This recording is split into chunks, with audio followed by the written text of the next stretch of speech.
Hello, it's me, Hocus Pocus, back again with another episode of the LP series. This is episode 143, and if you guys were with me for the last one, you might recall exactly where we are. We're over by the house. We've been building this deep storage cache, and I'm going to do another demonstration of how it works just before we kick today's episode off. So, this thing was built pretty much to handle large quantities of items, and how can I never learned how to throw items out. Okay, there you go. So if you hold control and Q, you can kind of just like throw... Oh god, there goes my shovel. Oh no! No! My shovel! Oh boy, my shovel's in the system. Can I get it back? Where did it go? Is it still circling? No, I think it went straight in. Okay, that sucks. That is not a good start to the episode. I'm gonna have to go grab that thing. Woo! So, shovel is safe and sound. Nothing bad happened to her, so...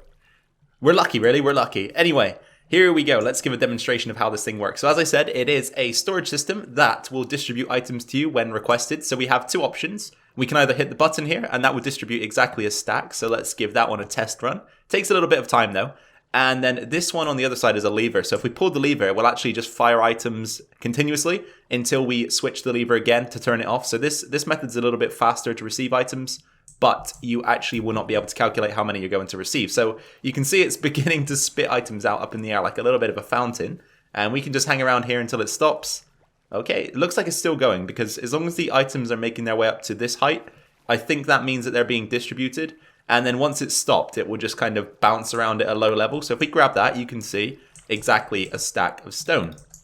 So what we want to do now is probably sleep. And then we can give the lever a pull and see how this function works. So you can see it's a lot quicker. We got the items coming out at an extremely fast rate. And then, as I say, this will just continuously spit items out until it either runs out of inventory or we switch that again. So you can kind of just stand here and let it feed you a stone, which is kind of funny. Okay, so that's that. That's how that works. Turn the lever off and that will stop the function. We can go ahead and just, whoops. We can go ahead and just fall down apparently. But what I was trying to say is that we can go ahead and pick everything back up and just redistribute it back into the system. So how to put items in, you saw it at the start of the video, you can just toss them into the water streams and eventually they'll be picked up by one of these hoppers and then sent down into a chain of chests. So we've got one on this side, one on that side, one on that side that all will eventually filter items down into that dropper right there. Okay then guys, so currently I am after some light grey dye, which can be crafted using either oxide daisies, you can see there, or azure bluelets. They both give you light grey dye, so I'm kind of just hunting around the area for some plants now that we can use. And I just wanted to say, whilst I'm doing this, before we get real deep into the episode, thank you very much for joining me today. I really do appreciate it. So what we're going to be focusing on in this episode is the design work surrounding the deep cache storage. So we've pretty much got the function up and running aside from a few chests and hoppers that need to go into the system. Now we want to make things look good because the region that the cache is built in, I actually want to turn that into sort of a part of our world where we have a bunch of those caches. So I'm thinking maybe 10 would be an appropriate number for now. And then in those 10 caches, of course, the value of having them is that we can store large amounts of a single item or even multiple items if we want to go down that route. I mean, it'll be a bit more random when requesting them. We can't ensure that we'll get the items that we're after, but we could store multiple items if we wanted to. Probably just going to stick to one though. I think the cache is best suited to just one item. So what I'm saying is we'll have around 10 of those in that location. We can store up to 10 different items in them and we'll have mass storage that is requestable on demand. So you see here we've got a small grouping of azure bluelets. So we've got some in this area. And I know that in a flower forest, if you were to find a small location that had a bunch of the same flower type in, you could bone meal the ground and expect to get more of those flowers. So I'm sort of wondering if that works in any other biomes. So we're going to test that out quickly using some bone meal. So I'll take all of the bluelets. And then what we'll do is we've cleared out a little bit of grass and nothing the first time round. So I'm guessing it doesn't work in other biomes. Let's try that again though, one more time, just to be sure.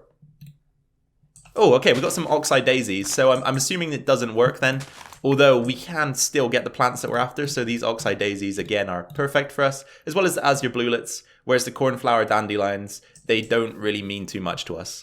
So I've got some small plans, guys, about how we're going to start this build out, and I've brought some materials with me that I'll show you in just a second. We're going to begin with a pathway, because I'm thinking that we're going to link all of this up with some different types of paths, just to mix things up ever so slightly. So terracotta something that we mined a lot out of. I asked you guys to continue to remind me to use it, and we're going to finally use some of it today. So for the border, the pathway, I thought light grey terracotta might be okay. It looks kind of strange though, doesn't it? It doesn't really look light grey to me. It's more of a browny beige kind of colour, but we'll see if it works.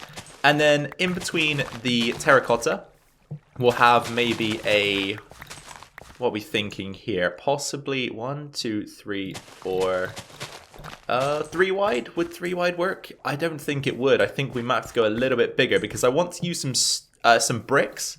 So we've got brick here. Let's create some stairs because the stairs are going to go on the edges. Then we'll have some slabs in the middle. So this pathway is going to be almost like a half height pathway.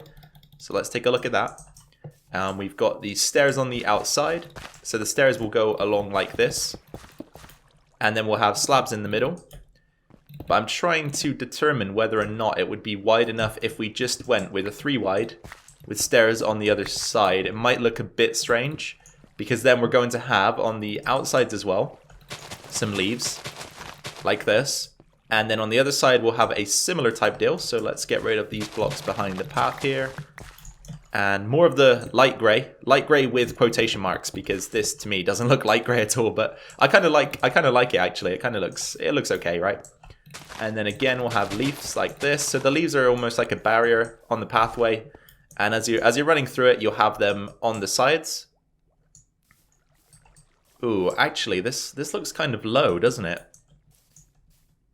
Here, let me do some experimentation because I'm kind of wondering now whether or not this path is too low down because once you get in there, you're almost your sight is almost blocked by these leaves. So maybe we'll raise that up ever so slightly. Ooh, I'm at a bit of a crossroads here, guys. I am at a bit of a crossroads because one way is telling me to go with this design where we've got the stairs on the edge, slabs in the middle, and the central area is 5 wide. So a grand total of 7 wide for this path is kind of a big one, you know? And then the other road is telling me, just go this way, Hocus, go this way. It's much easier. It's shorter, use full blocks, mix in some of that granite goodness, and just have a red textured pathway with a 5 wide in total area that has leaves running down the edges. So I really don't know which way to go. This would be much easier for us. However, getting the brick is also a bit of an issue. But this, I don't know if it's going to look good until I've built it on a large scale. So I don't know if I want to waste the time and resources putting together all of this brick for it to not work out. So yeah, I think based on that thought, we'll probably just go with this pathway here. Have the bricks, have a bit of terracotta. We could even extend this to a 4 wide if that looks a bit better. Let me test that out. I usually like working with odd numbers because odd numbers in Minecraft allow you to center things. Generally work out a little bit better than even numbers. But I can make an exception here if it looks a bit better. So we've got the brick, the grassway. Ooh, yeah, I think 4 wide might have to be the way to go. I think that looks a lot better. So we're going to go 4 wide, full blocks, bit of granite, bit of brick, and then the terracotta and leaves on the outsides. Just got back from Oasis and pretty much stripped it dry of any brick that was over there because I remembered that you can actually trade bricks with the stonemason. So I went over there, as I say, grabbed as much as I could and anything that we already had there, but we're still very low on bricks. So it's going to probably be the limiting factor in this build. However, I was just finishing up tearing down the pumpkin patch behind me, and it kind of reminded me of something that I used to do earlier in my life that now I probably wouldn't do. I wouldn't say that it disgusts me at all, but I probably wouldn't do it now because it kind of gives me a weird feeling, and I'll explain why. So when I was younger, I used to really like eating kiwi fruit, and I would take them to school with me pretty much every single day. It's part of my lunch. So my mum would put it in my bag for me, and I'd take it into school. And I would sit there at the dinner table and eat these kiwis, but my friends always thought that it was a bit strange because I wouldn't take the skin off, as people usually do. I would just bite through the skin and eat the kiwi as it was. So through the skin, which, you know, has fur on it, and that's why I think it's a little bit weird because skins of kiwis, they're not, they are edible, but I don't think generally it's not an acceptable practice, but something that people do often to eat kiwis with the fruit, with the skin still on. So yeah, I used to do that, and now when I think back to it, it kind of makes me cringe a little bit, I think. I don't know if I'd be able to do it if I tried it again today, because the skin has fur, and you just don't eat things that have fur, do you? It's kind of, I don't know, it's just a weird thing that we don't tend to do. So I thought I'd share that with you guys. I don't know if any of you have done that in the past either and liked it or continue to do it now. I know that it's not something that is totally uncommon, but I did used to get a few weird looks in the lunch hall when I was eating them. So pathway, I've continued ever so slightly just up past the storage system here because we're going to need to access the buttons. So I'm figuring that we have some sort of open area that we can walk out into to use the cache. But what we need to do as well is craft ourselves some more light grey glass. So let's go ahead and do this. We'll take as much as we can make. I think that probably makes sense for now. And then we're going to cover over this with glass. Aside from maybe... we need an opening somewhere so that we can throw our items in. But I'll figure that out in just a second. So we'll do this. Take it all the way around. And then the beauty of having glass here is that once we've thrown items into the system, we can actually see them circling beneath us, which is kind of cool. So what we'll do is we'll have a small opening here. Hopefully I can grab the glass. I can. Awesome. And then I want to use some spruce wood in this build as well, I think. So let me go grab some of that if we don't have any. So all that we actually needed was a spruce trapdoor, and I was able to find one of those already crafted, which was helpful. And going back to the thing I just told you about the kiwi and eating them with the skin on, I just had another thought as well. So right now, I'd probably say that my favorite fruit was a mango. And you know how tough the skin is on a mango. But again, you could probably eat it. It's probably edible, right? It's not going to do you any harm is what I'm trying to say if you did eat it. So imagine applying the same principles to a mango that I was applying to a kiwi and eating it with the skin on. And when I think about it like that, it actually does get a lot weirder because I can't imagine trying to chew through a mango skin and also looking normal whilst eating a mango whole and eating it with the skin on. So it's just something to think about, I guess, for you guys. I don't know if you eat any fruits in weird ways with the skin on and such, but yeah, I used to eat kiwis with the skin on, and now when I think back to it, it kind of weirds me out a little bit. But what we want to do is pull in some more chests into the system just because we're not running low. That's a stupid thing to say, but we haven't completed the system yet, so we still do need to start stacking these chests up to make sure that we've got the bulk storage that this thing is supposed to have inside of it before we go ahead and completely remodel it. So it's probably going to be absolute agony. It's going to be agony to design this with all of this in place, but I'm just going to go for it now. We're almost there, so you can see we're actually up to a point now where we're going to have to think about, I think we can destroy this without water flowing in. We've got to be very careful though, because if any water gets down into the redstone system, that's going to be a bit of a disaster. So we might actually want to take a different approach here. We can destroy this, right? I don't think... yeah, we should be okay to destroy that. So let's take out a few blocks behind us so that we've got room to work in. I don't want to, as I say, spill any water into the system. So we'll go with chest. Oh, I always do that. Come on, Hocus. Think about this. There you go. Connect it up. That's what you need to do. Just connect it up. And then we'll have another one here. And then a hopper. And then our final chest will be right there. And that hopper now feeds down in, so you can see. Okay, yes, items are going in. Very good, very good. Alright then, guys. So, as you can see, time has advanced a little bit. Some more work has been undertaken by the storage cache. So, let's get down and take a closer look. So, I wouldn't say that I'm totally convinced by the way this looks at the moment, but we can keep adding and changing to make sure that we get something that we're happy with. Also, when I was building this, I accidentally broke some of the water containment blocks, and it flowed down into a hole and removed some of the redstone. I think I fixed it though, so I'm going to test it. I'm going to test both sides. We'll first of all hit the stack button and see what that gives us. And whilst we're waiting, I also need to start thinking about what we're going to do with the area under the glass blocks here. So I had them in place pretty much temporarily, and we're going to remove them now to put in some design work. So I'm thinking that we'll just go with the same design that I've used around here. So we've got the stone brick, andesite, and polished andesite pattern. So we've just used a combination. It's very similar to the path combination that we've used, but of course we're using grey textures rather than the red ones. Oops. Okie dokie. So there we go. We're done with that. Let's just make sure that we got our stack of items as well. Here they are. Yes, perfectly a stack, so we can go ahead and pop those back in the system. And then we also want to try the lever as well, just to check that that works. Wait, was that already...